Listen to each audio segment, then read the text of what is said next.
Kabut asap yang menyelimuti kota Palembang membuat kualitas udara menjadi tidak sehat, bahkan sempat beberapa kali mencapai level berbahaya.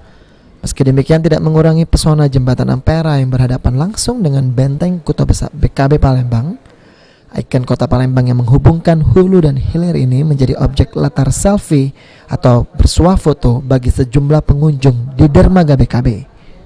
Terlihat sejumlah pengunjung asik berselfie ria dengan latar belakang ikon kota pempek tersebut. Salah satunya Tami yang mengabadikan momen jembatan Ampera yang samar-samar terhalang kabut asap untuk dibagikan ke media sosialnya. Dan diharapkan pemerintah serta pihak terkait mengetahui kondisi kota Palembang yang sudah dikatakan darurat kabut asap ini. Tempat wisata, foto-foto, Tadi kan kamu foto-foto ada asap gimana? banyak kabut. Kabut asap ya? Mungkin sebab daripada Riau. Kebakaran atau gimana? Begitupun juga dengan Aldi, walaupun kabut asap yang saat itu menyelimuti kota Palembang, ia tetap mengabadikan momen tersebut. Ini sih ke estimasi foto wisata.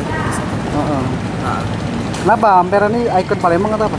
Ya, ikon Palembang. Banyak yang ikon sih banyak yang foto, jarang yang jalan-jalan. Kabut asap cak mana mau fotonya bagus ya?